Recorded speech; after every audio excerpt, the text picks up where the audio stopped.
여러분들 질문 키워드 준비해 주세요. 자, 저 에너지 섬 그림을 보니까요. 네. 정말 북한 얘기를 안 할 수가 없는 것 같아요. 만약에 이제 두 나라가 통일이 된다면은 에너지 강국이 될 수가 있다고 보시는 거죠, 박사님? 에너지 강국, 저는 연결이 대박이라고 얘기하거든요.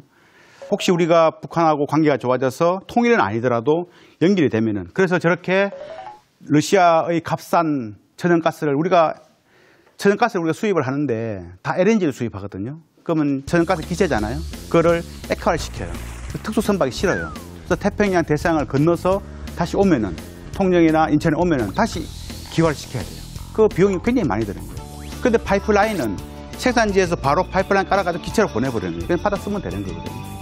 그래서 지금 많은 나라들이 이런 식으로 지금 파이프라인을 깔고 있는데, 우리도 북한 때문에 지금 저렇게 안 돼 있지만은 북한 문제만 극복할 수 있다면은 연계를 통해서 우리가 필요한 만큼의 에너지를 필요한 만큼 쓰고, 그러면은 우리가 죽음의 발자국, 탄소 발자국도 덜 남기게 되는 것이고. 자, 우리 질문 키워드 들어주세요, 여러분.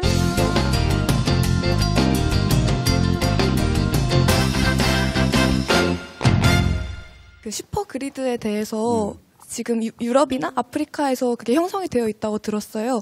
그래서 러시아와 몽골과 한중일이 합쳐져서 5개 국가가 아시아 슈퍼그리드를 형성하면 좋겠다는 이야기가 많이 나오고 있는 걸로 알고 있고, 일석이조의 효과를 볼 수 있다고 생각하는데요. 언제쯤 아시아 슈퍼그리드가 형성될 수 있을지 여쭤보고 싶습니다. 그거는 언제 될 것인가에 대한 물을 우리가 줘야 될 것 같아요. 그러면 지금 기성세대가 할 것이 아니라 여러분과 같은 새롭게 이 새로운 세대들이, 그래 우리는 지금 이런 에너지 빅뱅 시대에 있고 세상은 변하고 있는데, 그럼 우리는 어떻게 할 것인가에 대해서, 그러면은 이 좋은 방법이, 이 전문점 해결되면은 정말 진정한 4차 산업혁명이 될 수가 있고, 대한민국이 새로운 우리가 살아가는 세상, 또 우리 다음 세대가 살아가는 세상이 변할 수 있다면은 우리가 움직이게 되는 거죠. 그래서 지금도 사실은 지금 말씀하신 것처럼 관련된 모든 나라들이 지금 하려고 하고 있어요. 그래서 지금 우리 한전과 러시아의 전력공사, 중국의 전력망공사, 소프트뱅크 이런 나라들이 합심을 해서 하려고 하고 있고, 또 실증적인 게 있으니까 유럽에 그걸 잘 우리가 배워서 하면 되기 때문에 그 시간을 앞당겨야 돼요. 그 시간 앞당기기 좋은 방법은 바로 유가가 폭등하면 돼요. 유가가 폭등하면은 큰일 났네, 우리가 유가를 석유를 줄여야 되겠네 라고 하면은 저런 쪽으로 더 많이 몰릴 텐데, 혹시 또 이 석유 이렇게 화석 연료로 쓰는 것이 뭐 괜찮네, 뭐 크게 돈 많이 안 드네 라고 하면은 시간이 좀 더 길어지겠죠. 저는 이제 시장을 계속 보는 사람인데, 그래서 제가 강조하는 것은 시장입니다. 시장을 보고, 시장을 면밀히 보고 정책 결정을 해야 되는데, 지금 이 새로운 에너지 환경과 또 우리가 이렇게 해야 된다는 그런 간절함이 있으면은 그거는 우리가 좀 더 당길 수 있다고 생각합니다. 환경을 먼저 생각했을 때 사용해야 한다고 생각을 하는 게 신재생 에너지인데, 솔직히 신재생 에너지는 비용이 너무 많이 들잖아요. 그래서 지금의 현실적인 시선에서 바라봤을 때 신재생 에너지와 석탄, 석유 에너지를 어느 정도의 비율로 사용을 해야 되는지 그게 궁금했습니다. 중학생 맞나요? 그 부분은 정말 어려운 문제예요. 석탄은 고체이기 때문에 그걸 태우면은 불안전 요소가 일어나요. 그러면은 그만큼 탄소가 더 많이 생성이 되고, 대신에 기체인 석유는 석탄보다는 좀 덜 탄소를 발생시키지만은 또 그래도 탄소를 또 많이 만들고, 기체인 천연가스는 고체인 석탄이나 액체인 석유보다 훨씬 적은 탄소를 배출하고 있기 때문에 신재생으로 가는 길은 멀고 험하고, 원전에 대해서 우리가 겪었지만 굉장히 우리가 합의해야 될 부분이 굉장히 많고, 그러면 전기 소모량은 계속 늘어나는데 우리가 대안이 뭐냐. 그래서 천연가스를 한번 보자는 거예요. 지금 천연가스 시장이 굉장히 변하고 있습니다. 이 에너지 시장은 점유율 시장이에요. 점유율에서 한번 밀리면은 그냥 시장에서 퇴출되는 거예요. 그래서 저유가를 막 하는 거예요. 2014년도에 저유가의 원인은 새로운 진입자인 브라질, 베네수엘라 이런 나라들을 제어하기 위해서 이미 가진 나라들이 저유가를 통해서 저유가를 확 낮춰버리면은 돈을 많이 들인 생산업 새로운 진입자들이 퇴출되겠죠.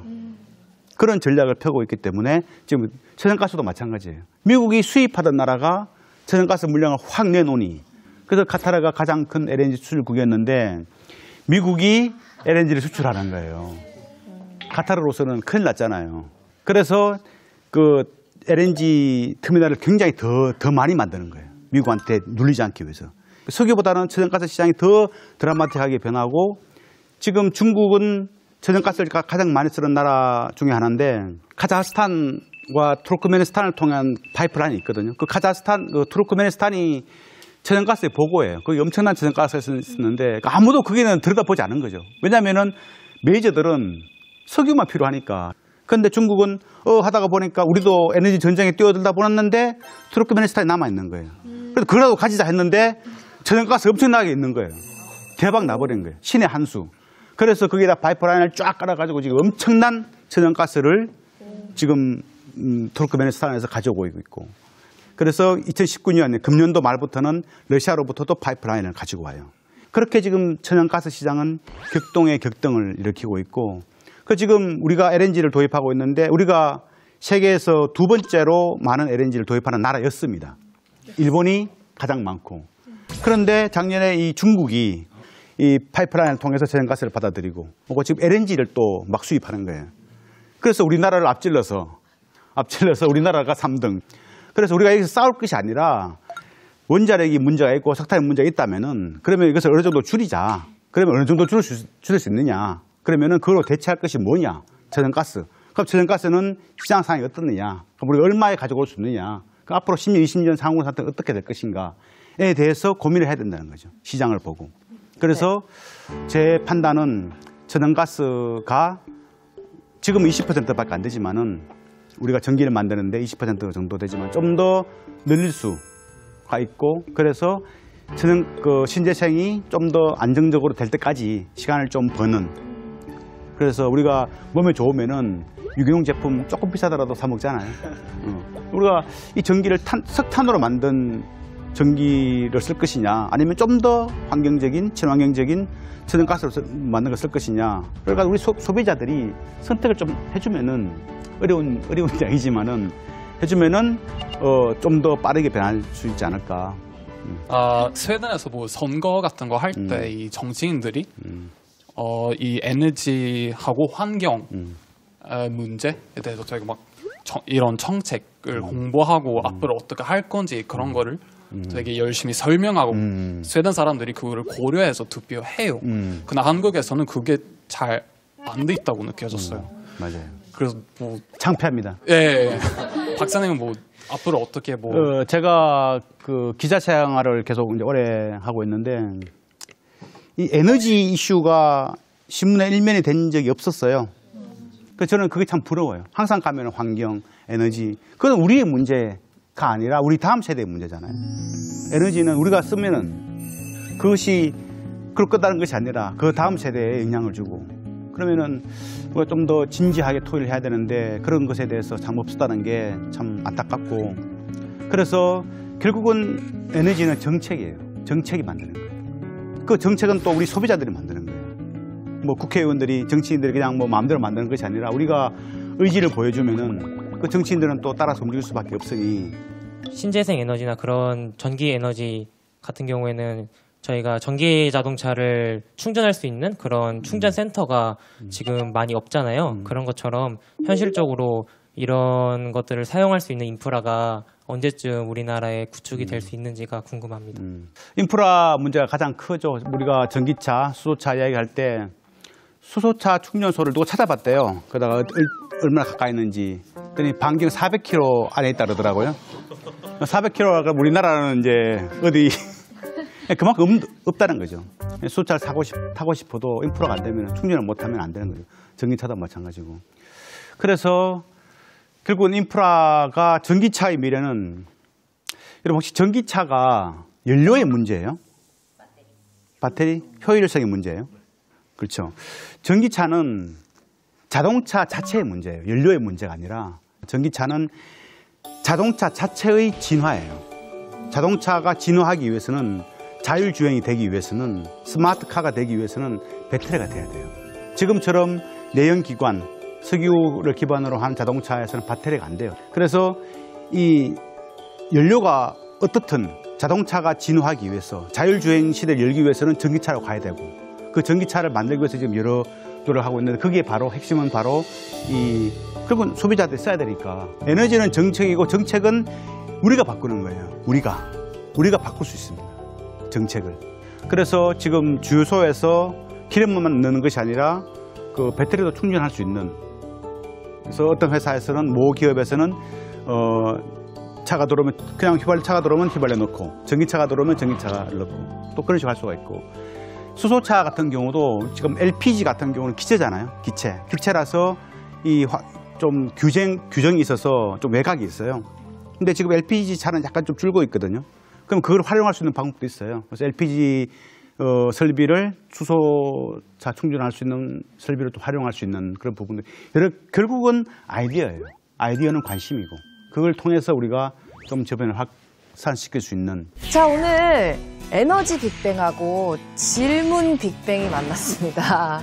에너지가 세계 경제, 정치 이런 건 물론이고요. 우리 지구의 안전과 환경 변화에 지대한 영향을 미친다는 것, 오늘 좀 뼈저리게 깨달았던 것 같습니다. 그렇기 때문에 오늘 우리 과거를 이야기할 때, 현재를 이야기할 때, 그리고 미래를 이야기할 때 에너지를 절대 빼놓을 수가 없겠구나, 이 또한 깨달았습니다. 자, 오늘 제가 또 질문으로 시작했기 때문에 질문으로 마무리를 하도록 하겠습니다. 자, 여러분의 내일은 어떨까요? 우리 에너지의 미래는 어떨까요? 자, 오늘 이야기한 것을 토대로 생각을 해주시길 바라겠습니다. 자, 오늘 질문은 여기까지 받고요. 다음 주에 다시 찾아뵙겠습니다. 고맙습니다. 감사합니다.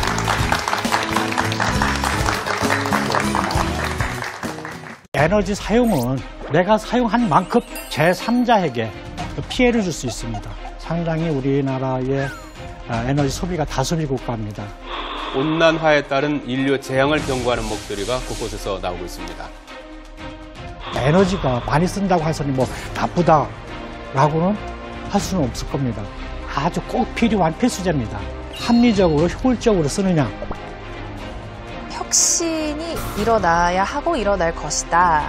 혁신이 일어나면 여러 가지 파생 효과가 있겠죠?